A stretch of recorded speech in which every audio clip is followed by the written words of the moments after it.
teman-teman, perkenalkan nama saya Arina Manaskana dari kelas 10C. Perkenalkan nama saya Zaidah Fatimah Zahra dari kelas 10C. Nah teman-teman, tujuan pembelajaran video kali ini adalah untuk mempelajari tentang virus, yaitu untuk memenuhi syarat tugas penilaian dari pelajaran biologi. Nah, nggak usah nunggu lama lagi, mari kita cek video selanjutnya. Nah, pada kesempatan kali ini saya akan menjelaskan apa sih virus itu. Virus adalah agen infeksius terkecil yang memiliki ukuran diameter sekitar 20-300 nanometer. Tidak seperti bakteri yang memiliki dua jenis asam nukleat. Virus hanya memiliki satu asam nukleat saja, yaitu RNA atau DNA saja. Virus hanya dapat berefleksi pada sel inang yang hidup, sehingga virus yang ada pada udara, air, dan lingkungan tidak dapat berefleksi atau bertambah jumlahnya sampai menemukan inang hidup yang memiliki reseptor untuk virus tersebut. Nah teman-teman, tahu gak sih kata virus berasal dari bahasa Latin, yakni virion, yang berarti racun. Penemuan virus berkembang dari masa ke masa, mulai dari 1883 hingga 1935. Nah ternyata virus bermacam-macam bentuk. Yang pertama adalah berbentuk batang. Contohnya adalah TMV atau tobacco mosaic virus. Yang kedua adalah berbentuk batang dan berujung oval seperti peluru. Contohnya adalah rhabdovirus. Yang ketiga adalah berbentuk bulat. Contohnya adalah HIV. Yang keempat berbentuk filamen atau benang. Contohnya adalah virus Ebola. Yang kelima adalah berbentuk polyhedral. Contohnya adalah adenovirus. Yang keenam atau yang terakhir adalah berbentuk seperti huruf T. Contohnya adalah bakteriophag, yaitu virus yang menyerang bakteri Escherichia coli. Nah, sekarang sudah tahu kan macam-macam bentuknya? Kalian juga harus tahu dong struktur tubuh virus. Nah, ini penjelasannya.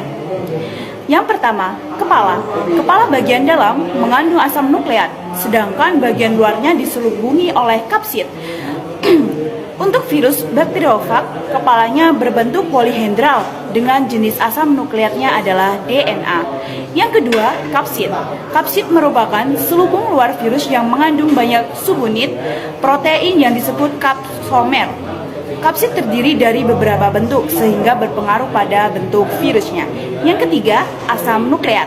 Asam nukleat yang memiliki virus hanya satu, yaitu DNA atau RNA saja. Asam nukleat ialah yang nantinya berfungsi sebagai informasi genetik untuk replikasi. Yang keempat adalah leher. Leher merupakan penghubung antara kepala dan ekor. Leher berfungsi sebagai saluran keluarnya asam nukleat menuju ekor. Nah, ini yang terakhir, nomor 5 adalah ekor. Ekor virus terdiri dari serabut ekor dan lempeng dasar. Ekor ini berfungsi untuk menempel pada inang. Berikut ini merupakan struktur virus secara bakteriophag yang ditemukan. Nah teman-teman, selanjutnya adalah cara hidup virus.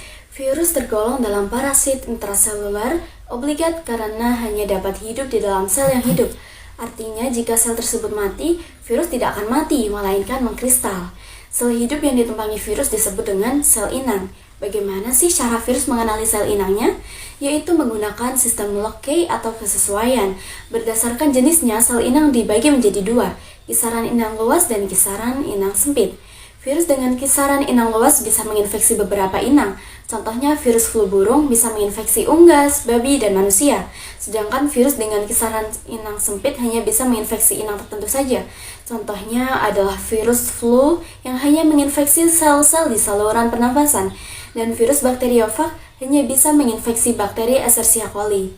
Penularan virus dari satu inang ke inang yang lain bisa melalui udara, lendir, air, darah, atau melalui perantara seperti perantara nyamuk. Nah, sekarang lanjut pada penjelasan perkembangbiakan virus. Perkembangbiakan virus dikenal dengan istilah replikasi atau perbanyakan diri. Bagian virus, sel inang merupakan sumber energi untuk sintesis protein. Perkembangan biakan virus dibagi menjadi dua, yaitu daur litik dan lisogenik. Yang pertama, daur litik. Terjadinya daur litik disebabkan oleh ketahanan sel inang lebih lemah daripada daya infeksi virus. Akibatnya, sel inang akan pecah dan mati, serta akan menghasilkan viron-viron baru. Adapun terhadap pada daur litik adalah adropsi. penetrasi, sintesis atau replikasi, pematangan atau perkaitan, dan lisis. Yang kedua, daur lisogenik. Daur lisogenik terjadi jika pertahanan tubuh inang lebih kuat daripada daya infeksi virus. Jadi daur lisogenik ini kebalikannya dari daur litik ya teman-teman. Pada daur ini, sel inang masih bisa bereproduksi dengan normal dan tidak akan langsung pecah. Tetapi DNA virus bakteriofag akan berinteraksi dengan kromosom sel inang berbentuk profag. Saat sel inang yang mengandung profag tersebut membelah diri, berulang profag akan diwariskan ke sel berikutnya. Adapun terhadap pada daur lisogenik adalah adropsi dan infeksi, penetrasi, penggabungan, pembelahan sintetis. Berarti virus itu cuma masalah ya buat kehidupan kita, nggak ada manfaatnya sama sekali. Tidak sepenuhnya virus adalah sebuah masalah. Jika ditinjau dari satu sisi saja, pernyataan di atas memang benar. Akan tetapi, jika dianalisis kembali, sifat, struktur, dan klasifikasinya, ternyata virus masih bisa dimanfaatkan loh untuk membantu makhluk hidup. Manfaat pertama, virus memiliki selubung yang tersusun dari subunit protein. Protein selubung dari virus ini bisa dimanfaatkan untuk membuat vaksin protein agar terbentuk respon kekebalan tubuh untuk melawan penyakit. Kedua, bisa digunakan untuk terapi gen melalui rekayasa genetika. 3. Pengobatan secara biologis, yaitu dengan melemahkan atau membunuh bakteri yang bersifat patogen. 4. Ilmuwan dari Inggris berhasil menginokulasi partikel virus dan mencampurnya dengan senyawa Fe atau besi untuk membuat kapasitor. 5.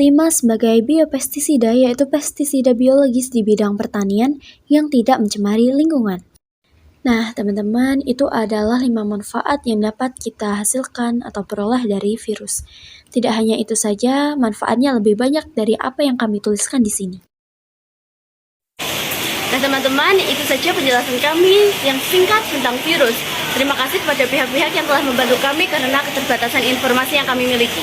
Sekian, bila ada kurang lebihnya mohon maaf. Billahi taufik wal hidayah. Wassalamualaikum warahmatullahi wabarakatuh.